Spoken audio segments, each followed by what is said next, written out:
Hello বন্ধুরা, চলে এলাম আজকে আবার একটি নতুন ভিডিও নিয়ে। আজকে আমি তোমাদের সামনে একটি বিগ ব্রেকিং নিউজ নিয়ে চলে এসেছি।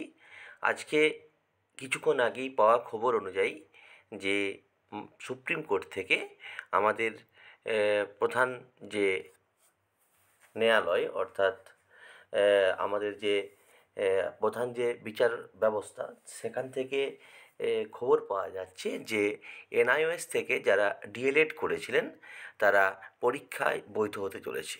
অর্থাৎ এনআইওএস থেকে ডিএলএড কি প্রাথমিকে ভ্যালিড হচ্ছে, বা সামনের যে আপনার পরীক্ষা হতে চলেছে ভাইবা, সেখানে কি এনআইওএস থেকে যারা ডিএলএড করেছিল তারা কি অংশগ্রহণ করতে পারবে? এই নিয়ে বিস্তারিত আলোচনায় যাব ভিডিওটিতে। তবে আলোচনায় যাওয়ার আগে আমি আপনাদের সঙ্গে বা আপনাদের কাছে একটি অনুরোধ করব, যারা এখনও আমার চ্যানেলটিকে সাবস্ক্রাইব করেননি তারা অবশ্যই চ্যানেলটিকে সাবস্ক্রাইব করে চ্যানেলটির পাশে থাকুন এবং বেল আইকনটি প্রেস করে দেন।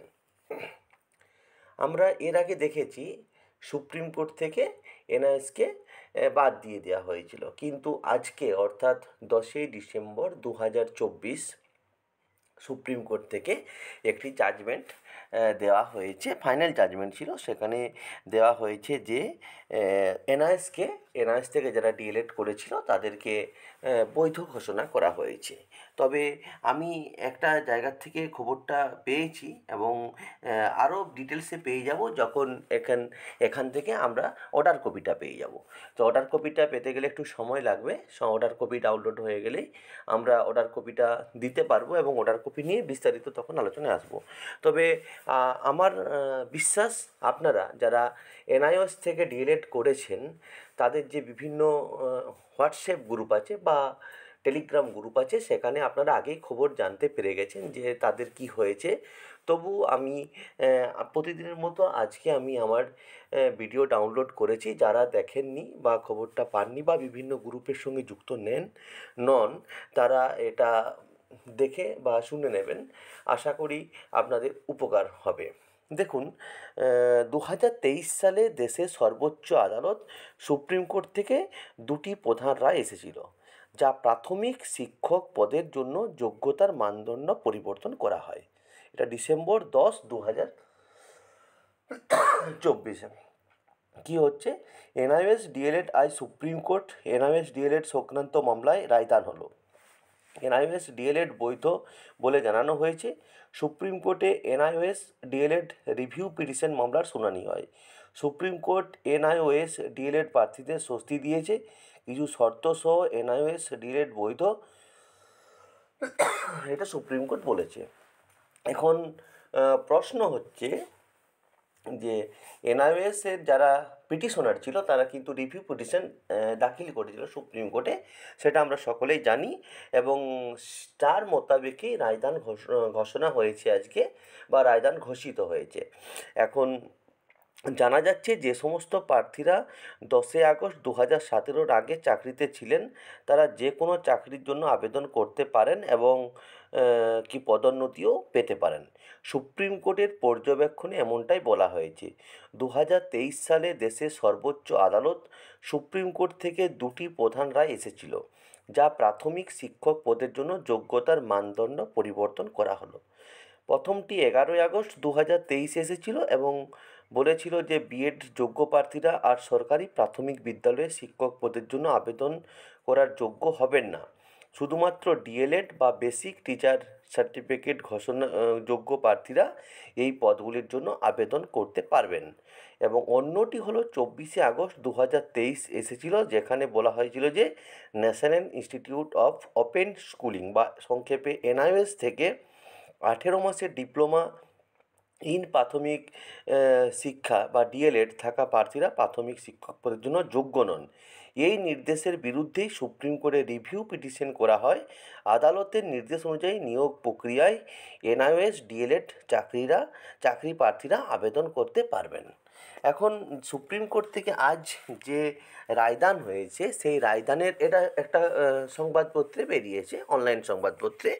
তো আজকে যে রিভিউ পিটিশনের জাজমেন্ট বা রায়দান ঘোষণা করা হলো, তাতে স্পষ্ট করে সম্পূর্ণ বোঝা না গেলেও যখন ওটার কপি আমরা হাতে পেয়ে যাব তখন আরও পরিষ্কারভাবে বিষয়টি বুঝতে পারবো বা আপনাদের সামনেও উপস্থাপন করতে পারবো। তবে যতটুকুন বোঝা যাচ্ছে সেই অনুযায়ী বলা যাচ্ছে যে এনআইওএস থেকে যারা ডিএলএড করেছিলেন তারা কিন্তু প্রাথমিক শিক্ষক পরীক্ষায় বসার অধিকার অর্জন করলেন।